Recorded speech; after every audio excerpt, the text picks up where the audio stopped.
참 더운 하루였습니다. 땀을 뻘뻘 흘렸는데요. 오늘 검찰개혁 드라이브 스루가 성공적으로 진행되었습니다. 처음에는 30대 차량이 모였는데요. 종착지인 대금 앞에서는 100대가 넘는 차량이 모였습니다. 어마무시했습니다. 차 앞 유리창에는 검찰개혁과 언론개혁에 써진 현수막을 걸었습니다. 지나가는 시민들이 우와 저거 뭐야? 신기한 듯 쳐다봤습니다. 많은 시민들이 검찰개혁에 대해서 다시금 생각해본 하루였을 거라 보입니다. 코로나 시국에 새로운 집회 문화를 만들어가고 있는 정치락입니다. 구독, 알람, 꾹꾹.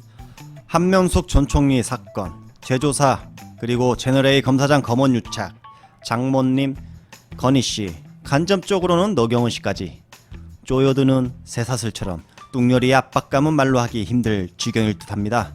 이런 뚱녀리에 대해서 TV조선마저 사면초가를 언급하고 있었습니다. 앞으로 뚱녀리는 식물총장이 될 수밖에 없는 결정적 이유, 중건희의 최근 대통령 비판 발언은 사실 유 이사장을 노렸던 것이다 라는 이야기 시작하겠습니다. 오늘 TV조선에서 대선 후보에 관한 이야기 중에 뚱녀리를 언급했습니다.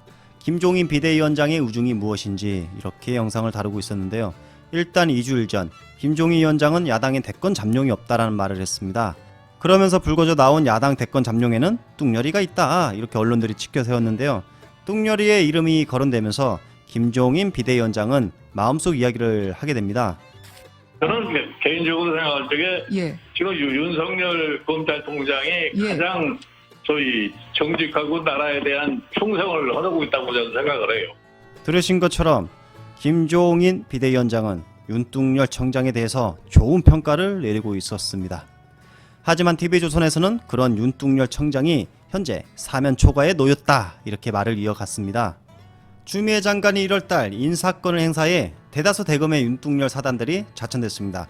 앞으로 다가올 7월 2차 인사권에서도 지금 대검에 남아있는 윤뚱열 사단마저 날린다면 손과 발이 다 날아가게 돼 있다. 더 이상 뚱열 청장은 힘을 잃고 그저 식물총장이 된다는 말을 하고 있었습니다. 더구나 공수처마저 생긴다면 정말 사면 초과에 놓일 수밖에 없다라는 평가를 했습니다. 법무부의 몇 차례 인사를 통해서 사실상 대검에 고립돼 있다 이런 말도 있습니다. 한마디로 손발이 다 묶인 상태란 말들이 검찰 내부에서도 나올 정도입니다. 거기에다가 다음 달 공수처 출범 전후로 대규모 검찰 인사가 진행될 경우엔 그나마 남은 측근이 아마 대거 한직으로 밀려날 가능성도 있습니다. 사면 초과다. 적폐 언론에서마저 현재 뚱열 청장의 상황을 말해주고 있었습니다. 정치락은 여러 번 뚱녀리의 몰락의 이후로 추미애 장관의 인사건과 공수처 설치 후라는 말을 많이 했는데요. 지금껏 제가 말해온 뚱열 청장의 몰락을 적폐 언론들도 이제 똑같은 말을 하고 있었습니다. 그렇습니다. 현재 윤뚱열 청장이 쓸 수 있는 카드는 거의 바닥나 보입니다. 정경심 교수님, 조범동, 조옥전 장관 등등 검찰의 무리한 기소로 시작된 사건들이 하나씩 진실이 수면 위로 드러나고 있었습니다. 과거 한명숙 전 총리 사건마저 다시 재조사의 목소리가 매우 커지고 있었습니다. 검찰 내부에서조차 뚱녀리의 몰락을 말하고 있었습니다.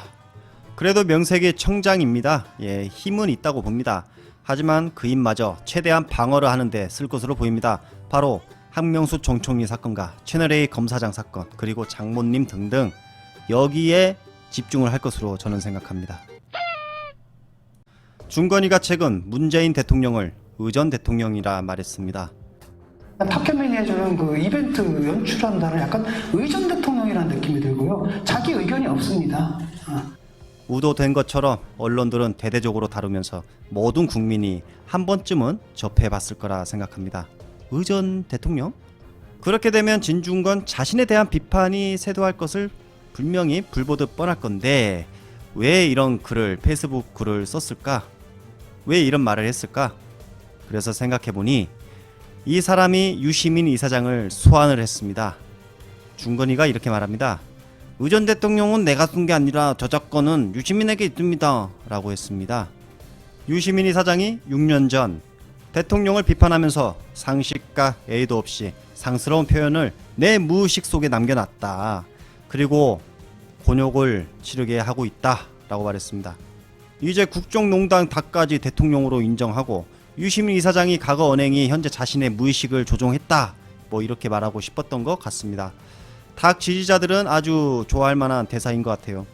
결국 자신이 말한 의전 대통령은 바로 유시민이 먼저 했고 나는 따라한 거다, 이거겠죠. 그리고 끝으로 유시민 이사장의 과거 발언이 있었는지 한번 찾아봤습니다. 또 호가호위하는 황관 정치 될 거다. 박근혜 후보가 대통령 돼서 잘할 수 있는 거는 의전 하나밖에 없다. 그렇게 말씀드렸었는데 준건이한테 딱 이거 하나만 말해주고 싶습니다.